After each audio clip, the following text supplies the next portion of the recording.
नमस्कार साथियों, एक बार फिर से आप सभी का स्वागत है मेरे यूट्यूब चैनल में। आज की इस वीडियो में हम लोग डिस्कस करेंगे HELT लैब टेक्नीशियन का जो एमसीक्यूज की सीरीज हम लोग स्टार्ट किए थे, उसका एमसीक्यूज नंबर रहेगा हमारा 4।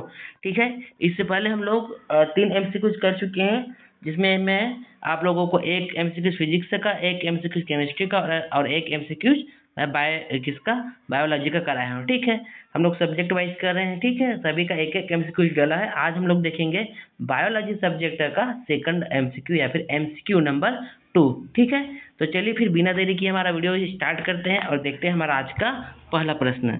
पहला प्रश्न दिया गया है, क्रॉसिंग ओवर किस अवस्था में होता है? क्या चीज क्रॉसिंग ओवर किस अवस्था में होता है? ऑप्शन ए है जाइगोटीन, लेप्टोटीन, पैकेटीन या फिर मेटाफेज। तो जो क्रॉसिंग अवस्था होती है वह पैकेटीन अवस्था में होती। क्या चीज क्रॉसिंग ओवर जो होती है वह आपकी पैकेटीन अवस्था में होती है। तो इसका सही आंसर कौन सा है? हमारा ऑप्शन नंबर सी। अगला प्रश्न है, एक सही अनुक्रम में डीएनए खंड जुड़ते हैं। ऑप्शन है आपके सामने, डीएनए लाइगेज द्वारा, आरएनए पॉलीमरेज द्वारा, हेलिकेज द्वारा, डीएनए पॉलीमरेज द्वारा। अगर इसका सही आंसर देखें तो इसका सही आंसर ऑप्शन नंबर बी, क्या चीज आरएनए पॉलीमरेज द्वारा। जो डीएनए खंड है एक सही या फिर एक राइट सीक्वेंस में जुड़ते हैं, किसके द्वारा? आरएनए पॉलीमरेज द्वारा ही जुड़ते हैं। ठीक, तो सही आंसर है हमारा ऑप्शन नंबर बी। अगला प्रश्न है, डीएनए फिंगरप्रिंटिंग निम्न में से क्या होता है? ऑप्शन है आपके सामने, डीएनए टाइपिंग, डीएनए प्रोफाइलिंग, ए और बी दोनों, इनमें से कोई नहीं। इसका सही आंसर है ऑप्शन नंबर सी। क्या जी? ए और बी दोनों, मतलब डीएनए टाइपिंग तथा डीएनए प्रोफाइलिंग कहा जाता है। किसको? डीएनए फिंगरप्रिंटिंग को क्या कहा जाता है? डीएनए टाइपिंग तथा डीएनए प्रोफाइलिंग भी कहा जाता है। ठीक है, अगला प्रश्न देखते हैं, लेग ऑपेरॉन में लैक्टोज का क्या कार्य करता है? क्या चीज लेग ऑपेरॉन में लैक्टोज का कार्य आपको बताना है। ऑप्शन ए है नियंत्रक का, ऑप्शन बी है प्रेरक का, ऑप्शन सी है अवरोधक का और ऑप्शन नंबर डी है इनमें से हर प्रकार का। इसका सही आंसर है ऑप्शन नंबर ए। क्या चीज नियंत्रक या फिर कंट्रोलर का कार्य करता है। कौन? जो लैक्टेस होता है वह आपके लैग ऑपरेन में एक कंट्रोलर या फिर नियंत्रक का कार्य करता है। तो सही आंसर है हमारा ऑप्शन नंबर ए। अगला प्रश्न है, नियंत्रण जीन को क्या कहा जाता है? ऑप्शन ए है निरोधक जीन, ऑप्शन बी है रिप्रेसर, ऑप्शन सी है ऑपरेटर जीन और ऑप्शन डी है प्रमोटर या फिर प्रोमोटर जीन। इसका सही आंसर देखें तो इसका सही आंसर है ऑप्शन नंबर ए। कौन सा? निरोधक जीन। किसको? जो नियंत्रक जीन होते हैं उसको हम लोग निरोधक जीन कहते हैं। तो इसका सही आंसर ऑप्शन नंबर ए। अगला प्रश्न देखते हैं, सूक्ष्म प्रजनन में कराया जाता है।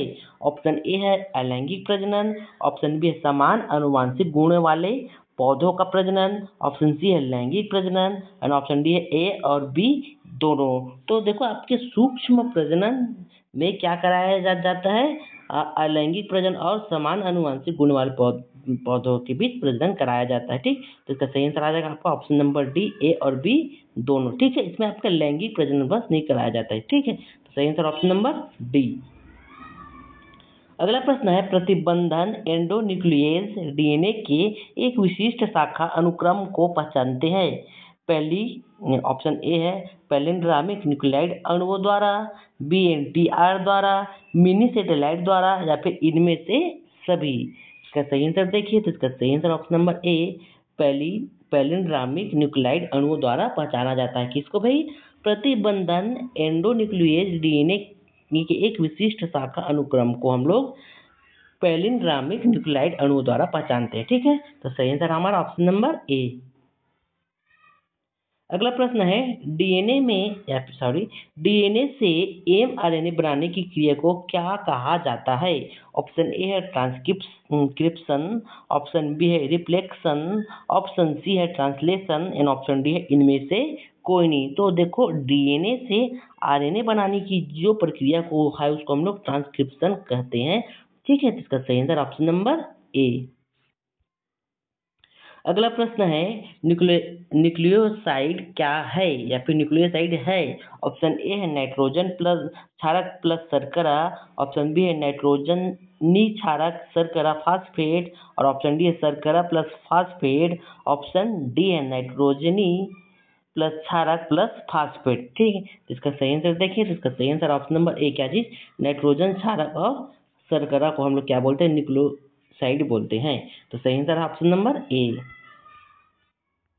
अगला प्रश्न है, डीएनए अणु में साइटोसिन 18% है तो एडेनिन कितना प्रतिशत होगा, आपको बताना है। इसका सही आंसर देखें, तो इसका सही आंसर ऑप्शन नंबर डी कितना 32 होता है। किसका प्रतिशत, अगर साइटोसिन 18 तब एडेनिन का प्रतिशत आपका कितना होगा, 32 होगा। ठीक है, अगला प्रश्न है, न्यूक्लिक अम्ल पॉलीमर है। ऑप्शन ए है न्यूक्लियोटाइड का, न्यूक्लियोसाइड का, अमीनो अम्ल का, या फिर न्यूक्लियो प्रोटीन का।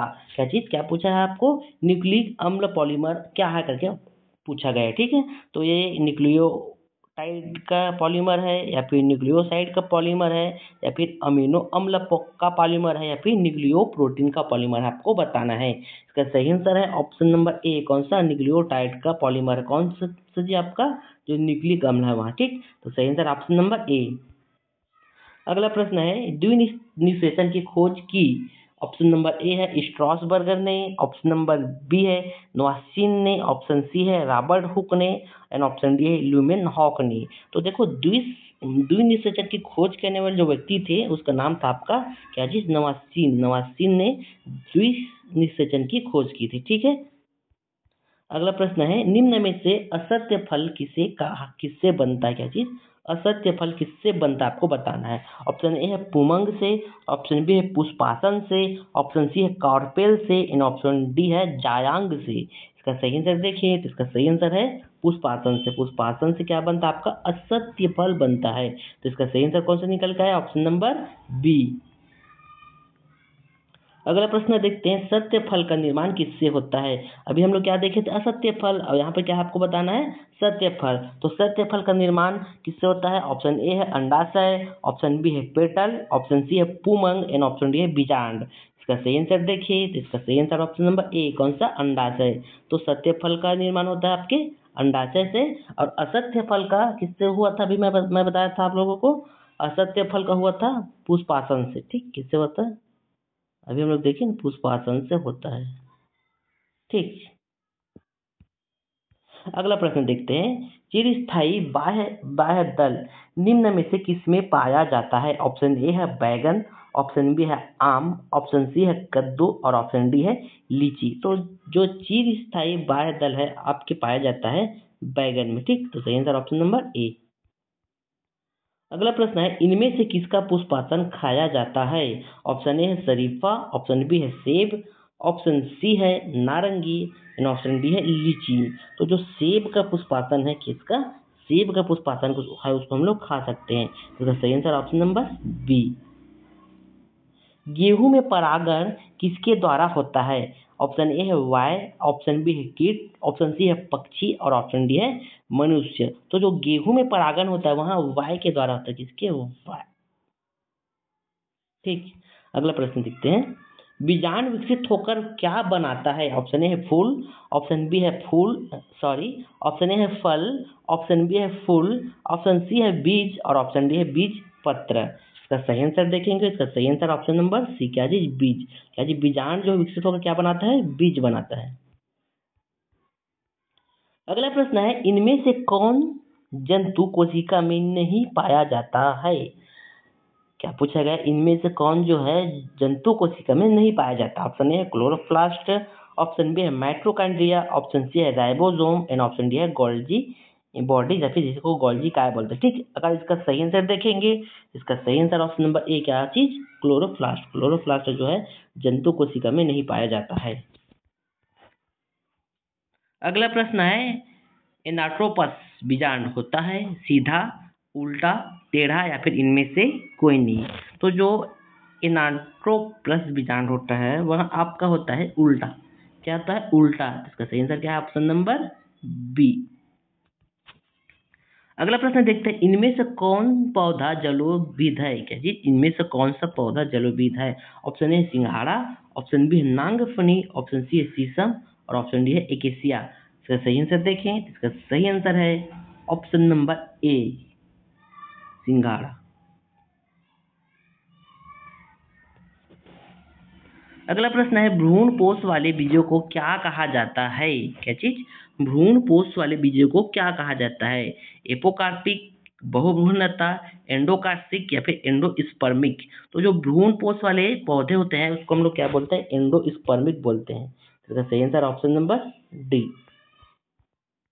अगला प्रश्न है, निम्नलिखित में से कौन जंगली घास है? ऑप्शन ए है ट्रापा, ऑप्शन बी है हाइड्रिला, ऑप्शन सी है जलकुंभी और ऑप्शन नंबर डी है बी और सी दोनों। इसका सही आंसर है क्या चीज? ऑप्शन नंबर सी जलकुंभी।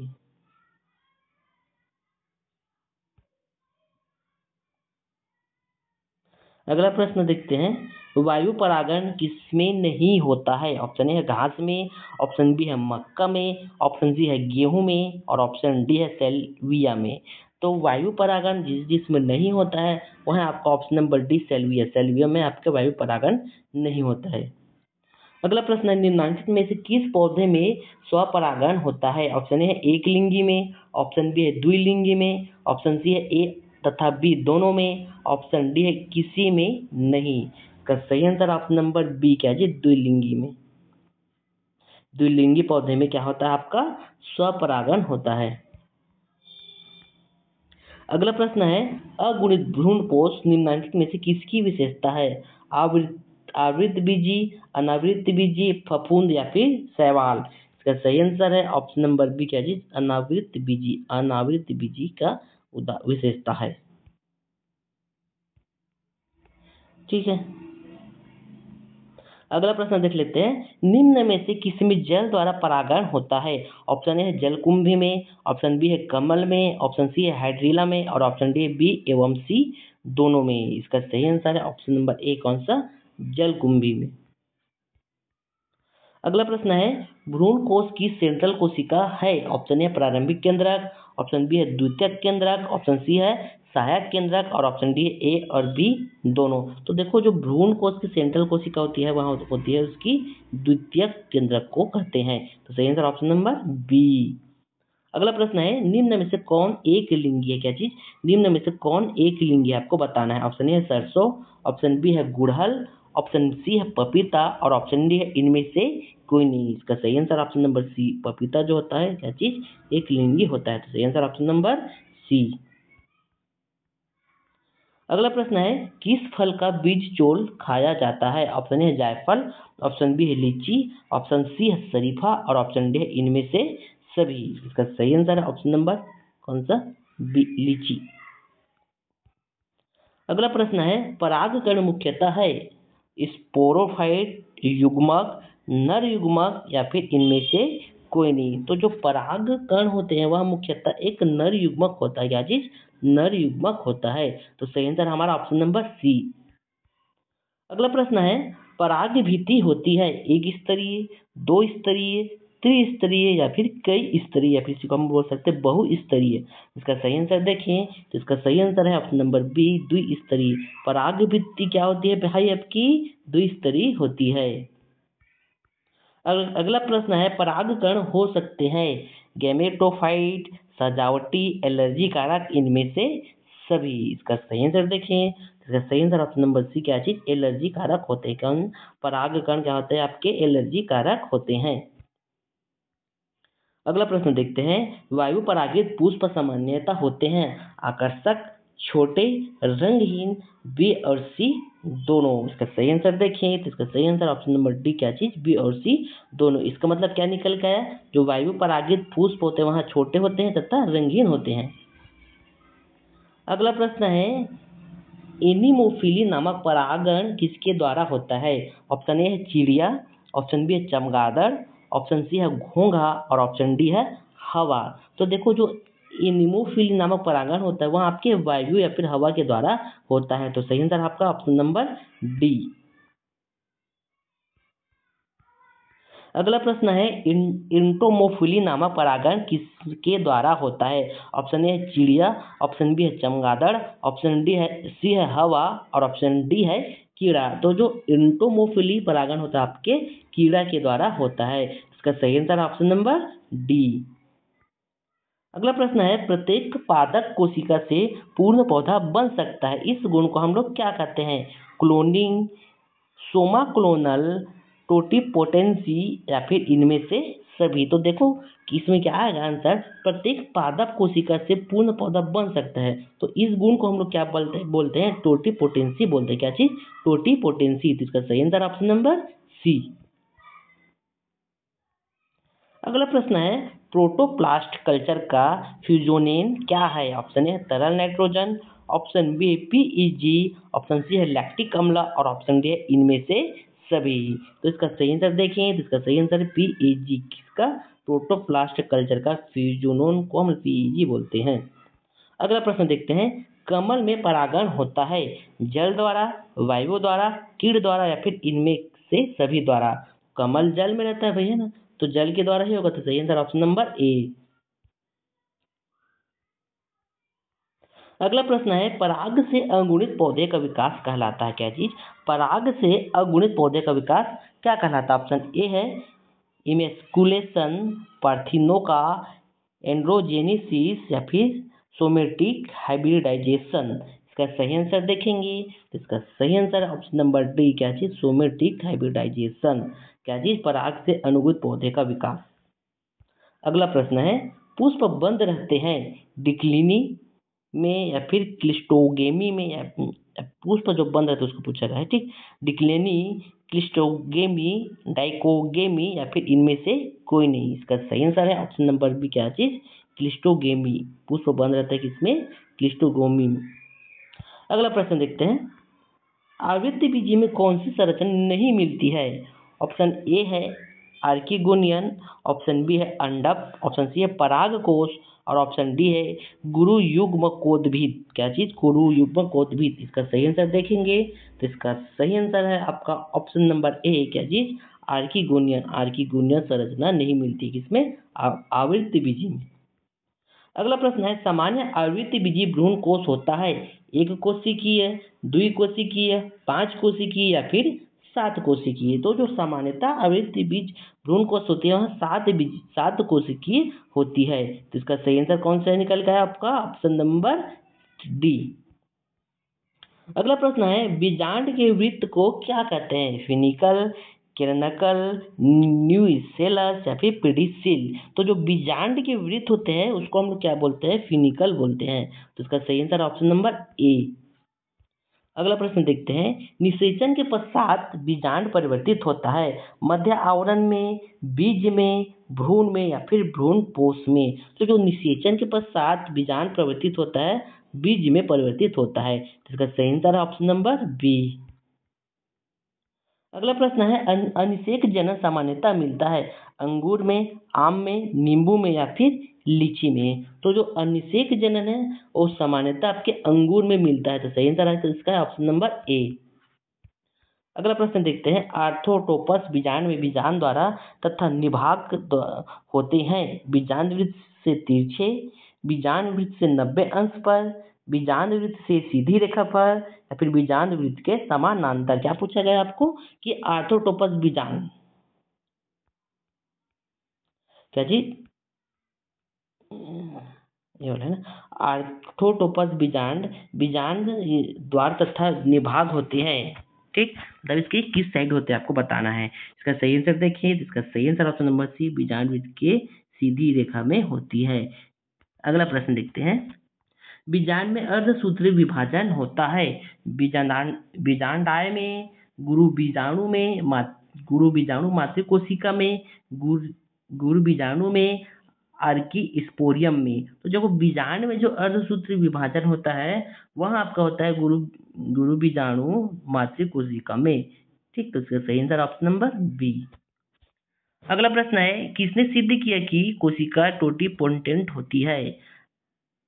व्हाइट ने, स्क्रूग ने, मिलर ने या फिर स्टीवार्ड ने। इसका सही आंसर देखें इसका सही आंसर ऑप्शन नंबर डी क्या है? स्टीवार्ड ने क्या किया था, सिद्ध किया था कि कोशिका क्या होती है, टोटिपोटेंट होती है। अगला प्रश्न है, एक प्रारूपिक आवृत्ति बीजीय भ्रूण कोश प्रायः है एक कोशिकीय, द्विकोशिकीय, 5 कोशिकीय या फिर 7 कोशिकीय। इसका सही आंसर ऑप्शन नंबर डी क्या चीज, 7 कोशिकीय होती है। ठीक, तो 100 का आपका सही आंसर ऑप्शन नंबर डी। ठीक है, तो ये थी आज की हमारी इस एमसीक्यूज की टोटल कितना क्वेश्चन, 50 क्वेश्चन। ये था हमारा एमसीक्यू नंबर कौन सा, 2, और सब्जेक्ट कौन सा था भाई हमारा आज का, था बायोलॉजी। ठीक, तो बायोलॉजी का मैं कितना करा दी चुका हूँ, 2 है ना, फिजिक्स का 1 हुआ है और आपके केमिस्ट्री का भी 1 हुआ है। टोटल अभी हम लोग कितना कर चुके हैं, 4 कर चुके हैं। ठीक है, मैं टोटल सभी का 6-6 वीडियो कराने का प्रयास करूंगा ताकि आप लोगों को थोड़ा नंबर ऑफ क्वेश्चन ज़्यादा मिल जाए। ऐसे में 300 मिल जाएगा। अगर 50 क्वेश्चन पर एमसीक्यू देखें तो इतना हो जाएगा 300 क्वेश्चन। ठीक, तो अगर 300 करो तो 900 क्वेश्चन का तैयारी आप लोगों की हो जाएगी। ठीक है, मुझे उम्मीद है वीडियो आप लोगों को अच्छी लगी हो। अगर वीडियो अच्छी लगी हो तो लाइक करना, और जो लोग नए हो चैनल को सब्सक्राइब करके जरूर जाना भाई, क्योंकि मेहनत लगता है एडिटिंग में, कंटेंट बनाने में। ठीक है, और जो ज़रूरतमंद है उसको शेयर जरूर करना आप लोग। अगर आप लोग देख रहे हो और लगता है कि इसको भी भेजना चाहिए करके, तो शेयर बिल्कुल कीजिए और लाइक तो कीजिए, क्योंकि अगर आप लोग लाइक करोगे तो आप लोगों के फील्ड में मेरे चैनल को जो वीडियो आप लोगों को दिखेगा। ठीक है, तो मिलते हैं अगले वीडियो में, तब तक के लिए आप सभी को क्या चीज़, राम राम, जय छत्तीसगढ़, जय भारत।